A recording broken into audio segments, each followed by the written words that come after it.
welcome to the next edition of Lights in Europe. Today we speak to Agnès Hubert, who's an experienced policymaker and a recognized author on EU gender equality policy. She had a very long career as a senior civil servant at the European Commission, focusing on development, social and employment policy, and especially social innovation and gender. Once done, she created the first European feminist think tank, Gender 5+, and also started teaching gender studies at the College of Europe in Bruges and at the Sciences Po. So in today's episode, we discuss the history of the gender policies in Europe, how far we managed to get over the last 30 years, and what's the future of gender activism. We also look into whether there's a crusade ongoing against the gender studies at the universities as one of the anti-democratic forces we see at the universities all around Europe. Many say that the era of a woman that is ahead of us is finally the solution that will transform how we look at the reproduction of our businesses, planet and families, as opposed to the production madness that brought us where we are now. So listen what Agnes has to say about this. Hello, I'd like to welcome here Agnès Hubert. Thank you very much for accepting the invitation. You're a very knowledgeable person in all gender empowerment issues because you've been working on the gender files your whole life. You've worked in the European Commission for 30 years as an advisor and other roles related to women empowerment. So why don't we start outlining a little bit what was your path and your roles and in the forms of your engagement with the gender equality topic, so that the listeners understand a little bit the context of where we're coming from. Right. What was my path in the Commission, you mean? Or, I mean, I used to be a journalist before I got into the Commission and working on development issues and women issues as well, because I was doing my PhD on women issues. And so I'm sort of, my best period in the Commission, I would say, was when I became the head of the, Equal Opportunities for Women and Men unit, right? Which was, I was very lucky because it was in the 90s. And so it was already in the 90s there was a unit for equal opportunities in the European Commission. Absolutely. It was created, I think, in 81 or 82, the unit for equal opportunities. Which may make one wonder what is it we've been doing the past 30 years if we're still where we are. And equal pay was in the treaty, a commitment of the Treaty of Rome in 1958. Huh? Oh my God. So, I mean, what have we been doing? No, I mean, there's been a lot of progress. Let's not be too sort of negative, because, I mean, there's been a lot of things happening. In the 90s, it was quite exciting because there was a lot. I've always been a great believer in the European project, right? Despite when sometimes you see the day-to-day discussions, or when you read the press that no decisions being made by the ministers again, or things like that, it's a little bit sort of disappointing. But still, I'm a great believer, and as a woman, I'm a great believer in the European project because it's a peace and solidarity project, and this is really what we need, right? And nationalism for me is really the sort of the number one enemy of sort of women's advancement. And so and also many people like to say that women's advancement can be one of the solutions against the rise of nationalism and extremism. Absolutely. Vice versa as well. Yeah, absolutely, very much so. It's a sort of spearhead of democracy and human rights. Yeah, definitely. And so Excellent. Give us some examples of what is it that you were working on in the 90s or at the beginning of the millennium. So, how did the equality policy look like back then? So maybe it's what sort of came together at that time. And let's take a little bit of a historical context. What came together? In the 80s, you had a lot of women came onto the labor markets, right? I mean, in 1980, I think there was about 32% of women on the labor market. And then in 83 already, there was 43. You say it's not very much. We're now at sort of around 17 as a EU average.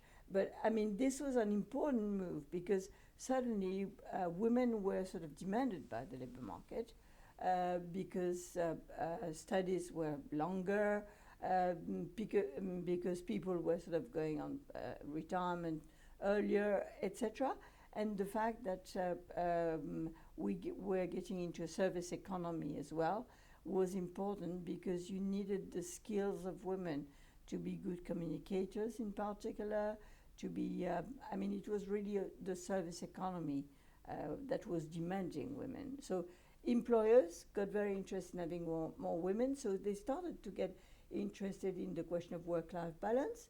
I mean, how do you do member states, right, to make sure that women are free to get on the labor market?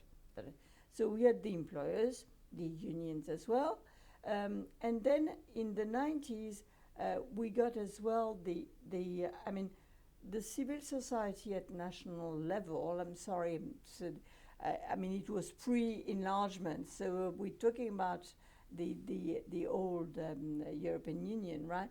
But I mean at that stage, in the 70s, 80s, there was no interest of civil society movements for the European Union, particularly women's movements were feeling that it was a very distant project. They were not interested. And then suddenly there was this sort of catalyst, which was the question of women decision making, right? And we had a women commissioner, one of the rare women commissioner there, was called Vaso Papandreou, and she said, well, why don't we organize a big meeting in Athens of women in power? And that was an amazing sort of catalyst for people to, I mean, women's movements, right, in particular, and people from all over the world. We had people from Argentina coming to us and say, well, how did you do that? How did you sort of negotiate this sort of declaration of Athens where you denounce the sort of lack of democracy because there is a deficit of women and so on and so forth? Well, women from India as well would try to replicate the same thing in India. So it was a very exciting period for that. Plus, I would say it was the Delors years as well. And Jacques Delors in his time sort of was, I mean, it was a time where there was a lot of EU developments, right? I mean, Europe was becoming much more of a political object, right?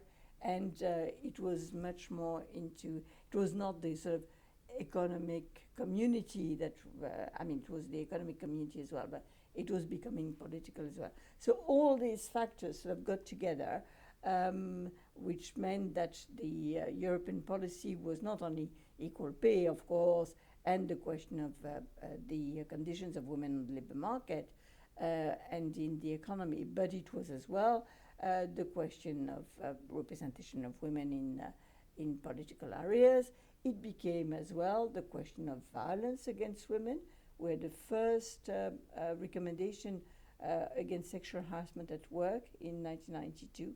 Anyway, I'm sorry, this is very much history, but I do think that's probably where my belief into the fact that Europe can do a lot for women sort of was really embedded, right? And so all these years were very impactful, obviously, for all the human rights and gender equality agenda. And now, moving forward, let's say those 20 years ahead, at the moment where we are now with the first female president of the European Commission, with the Commissioner Dalli from Malta nominated to lead the equality portfolio, what do you feel are going to be the topics of the gender equality policy for the next 5 years? Obviously, we've dealt with a couple of proposals under the past mandate.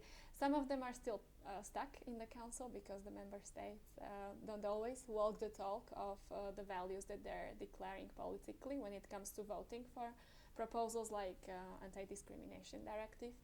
So where do you see the opportunity for the next 5 years in case some of the proposals are not going to be passed simply because of the political setup in some of the member states? How would you, if you were the Commissioner for Equality, where would you pick your battles? What would be the priorities that you would focus on? I must say, again, what is really important is to, I'm going to say the three I's: institutions, ideas, and interest. Okay? So you underlined very well how much now the sort of gender issues are much stronger in institutions, and it is paramountly important, right? You didn't mention over 40% of MEPs in the European Parliament as well. This is extremely important, right? So that's one of the factors is sort of really, and I think the President, Commissioner Dalli, the Commission will be ready to fight, probably stronger than in the Commission before, for gender equality issues, and to defend it in the Open Council of Ministers as well. Okay, so this is one strong element, even though we've got some, all governments are difficult, but I think we've got some very difficult, a very difficult configuration in the Council, and still this unanimity rule, which is, in my view, completely obsolete, right? So it is going to be difficult. On what is on the table of the Commission at the moment, the question of equal pay with the Transparency Directive, which is extremely important. The question of violence against women with accession of the EU to the Istanbul Convention, and beyond, I'm going to say, because the Istanbul Convention is not the end of the story. When you see how much the violence against women cost to European citizens every, I'm only talking about cost, financial cost. The direct cost, yeah. Yeah, but you cannot count the sort of the psychological damage to women, right? So I'm only talking about cost. So this the is question where an important angle of the data for policy always comes in, that we are struggling to get 0.2, 0.3, 0.5% of GDP growth through all kinds of policies, but then we have all these mountains of icebergs that we're not looking at. If only we tackled these problems that are ongoing in the society, which cost us full percentage points of the GDP growth, it would absolutely. There would be so much potential to boost the economic growth if only there was more investment going into these kind of policies. And it all starts with having the right data. It all starts with the women being able and willing to report what's ongoing, being empowered to do so. But there's been a large number of studies which have shown, obviously you've got to make a lot of hypotheses, but which have shown that if there was full gender equality, there would be between 12 and 15% growth, supplementary growth. So, we're talking institutions, ideas, and what was it, instruments? And interest is all the civil society, but people. Basically, how do people mobilize for policies, right? So it's through associations, through NGOs, through how do, and more and more as well. Even individual people can have a voice. You're sort of having a voice doing this blog. A lot of individual citizens are taking the responsibility to sort of make their voice heard. And so you were active for 30 years with the European Commission, and then you founded one of the gender think tanks here in Brussels called Gender 5+. Yeah. So speaking about the citizens having voice and policy experts stepping into these new roles, where do you see your territory really between the institutions? What can a think tank like yours, out of a plethora of all kinds of think tanks that are in the policy-making territory fighting for women empowerment, where do you see your role? How do your typical days look like, and where do you see your impact going? Well, I felt it was important to have a feminist think tank because in some of my latest jobs in the Commission, I was working for the think tank of the President, and we were in touch with all the sort of different think tanks of the, in the Brussels Beltway, basically. And every time I was sort of raising the gender issue, there was a lot of goodwill. People were just listening, etc. But I mean, and we were getting to another subject. There was no knowledge about the sort of the transformative perspective that I mean, taking a gender point of view can bring, right? And this is where I thought that's what we should bring to the policy-making circles and in Brussels and everywhere else. I mean, to sort of see, I mean, to try and sort of convince people and make, I mean, argue that, I mean, taking a gender perspective is very often when you do policies, I mean, it's very often going to the users. What is the interest of the users for this policy? I mean, it's not making a top-down policy where you're going to sort of decide for, I mean, what people want, but it is what the sort of sometimes the most modest users, because you would have women at the bottom of the pie. What the most modest users are going to sort of think, and are they going to benefit of the policy or not? So, I mean, this is this transformative function. Another transformation that gender is sort of bringing is this sort of more caring and sort of more sort of solidarity image, because there's a need for, I mean, in European policies in particular, there's a need for going more towards sort of, I mean, growth in the traditional way, and sort of human growth, which is sort of more transferred toward well-being. And so now looking at this from a career advisory perspective, if there are women and men who feel feminist in their heart, who would like to enter the space of gender activism, let's say, what would be your advice for them from the perspective of where is the next generation of this women empowerment activism going? Because in the past years, we've seen a lot of push, new platforms, new movements rising up, not even speaking about Me Too. It really has become a topic that is out there.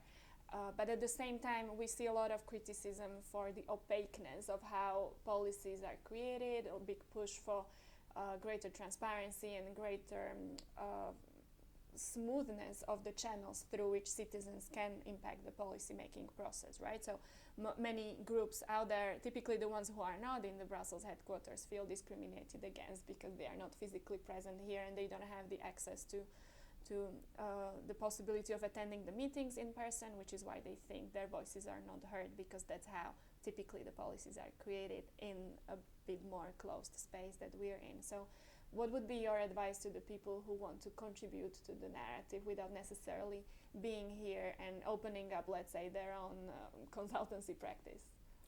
Well, I think it's important to fight where you are.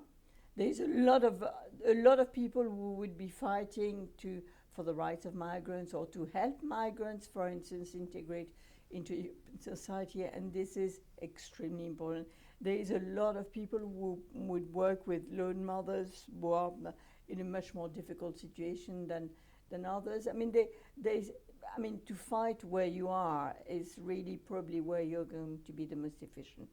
I personally do feel that it's extremely important to fight at European level, because this is a field of policy making, first of all, which has got to be participatory and which is going towards more and more participation. I worked, as I told you, on the white paper on European governance, and I mean, there were thousands of recommendations which are not implemented yet, but which, I mean, policymakers see these days that you cannot create policies without people, right? And without having the partners on the ground in the national administration, and also the local stakeholders, which can be especially these kind of groups and movements on the ground, which are there to support the administration in implementing the actions, right?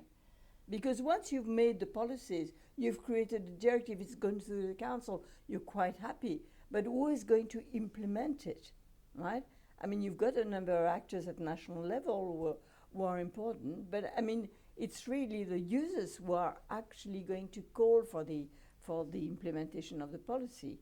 Which is probably the weakest link of the whole gender process, because oftentimes we have some empowering legislation, we have some policies, but then the change happens on the ground only if these opportunities used for concrete programs and support groups for those vulnerable groups, or if they're implemented by the employers or by the startups or by the investors, for instance, who have an opportunity to fund the startup, and they, for whatever reason, choose to go for a gender bias and not fund so many women startups, for instance. So, as you're saying, it's the weakest link of the chain which then breaks it, whatever we are envisioning here at the European level.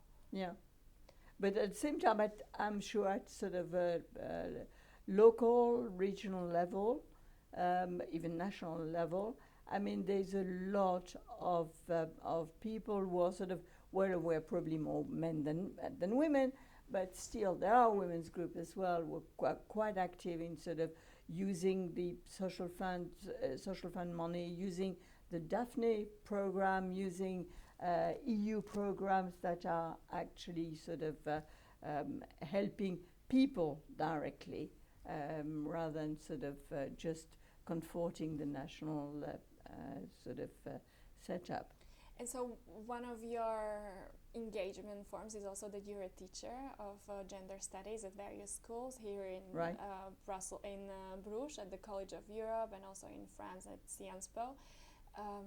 How do you see the future of the gender studies programs going? Is it here and is it here to stay, or is it undergoing transformation like many other studies programs where gender studies are they going to be incorporated into other horizontal, let's say, human rights programs, or can you see an opportunity being out there in the academic field of an opportunity of programs being more focused on gender aspect of our policies? Well, I mean, it's a very topical question, because I mean the whole academic community is obsessed, and rightly, by the sort of decision to suppress gender studies from the Central European University, right? As an example. As an example. So I mean, it is the proof that it has to be. It has to be sort of fought for. And it has to grow in universities. I mean, I think that's a very important point, that the gender fight actually also includes the fight that the academic, in the academic sphere, where the survival of these programs is actually also one of the elements of what we would like to achieve and see them growing at more universities. Yeah. But some of the academics that have been sort of studying the process as well, and who are very active on the very active. I mean, they are sort of developing analysis of the anti-gender movement, right? They are actually defending the thesis that, I mean, it is the beginning of, you suppress gender studies, and it is the beginning of suppressing critical thinking from society, right? From the universities. And if you suppress critical thinking, obviously you can have sort of authoritarian regime who are going to benefit temporarily from it. But I mean, you don't have all this sort of wealth of sort of ideas that come together and that create sort of really much better societies, right? How do you attract the best talent to gender studies? Because typically they would be put in the box of more philosophical, social sciences boxes, where it's all very nice to be a feminist and look into the history of the feminist movement, but this is not what really is moving and turning the earth around, right? So how do you make it as sexy as all those programs focusing on tech or innovation, on really the jobs of the future? I'm sure that because of the war for talent that we're in, it's also difficult for the gender studies to attract not only those people who are feminist in their hearts and minds, but also to tap into those other talent pools of people who wouldn't consider it as the first choice, but who can bring in the interdisciplinarity, and then when they're trained in the gender policies, they can then be ambassadors of the equality in wherever they go.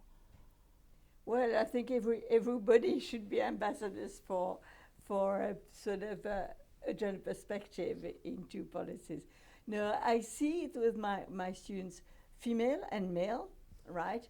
That, I mean, they do see that, I mean, studying gender studies or gender policies, or is something that opens up a different, I'm going to say a different word. No, it's not a different word, a different perspective on the word, right?